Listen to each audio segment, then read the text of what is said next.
सांगला हिल के नवाही गांव कोटला कहलुआ में चेयरमैन बैतुल पंजाब मलक मोहम्मद आजम का सियासी जलसा।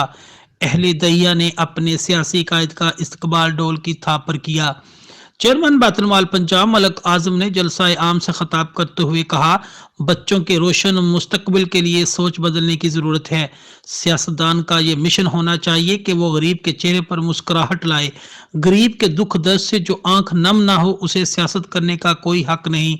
उन्होंने मजीद कहा, सियासत इबादत का दूसरा नाम है। मैंने सिटी नाज़म बनकर सांगला हिल को तहसील का दर्जा दिलवाया और अदालतों का कयाम करवाया। सियासत ये नहीं कि अगर आपको कोई वोट ना दे तो इसका गैस का मीटर ना लगने दें। जलसे में अहले दहिया की कसीर तादाद ने शिरकत की।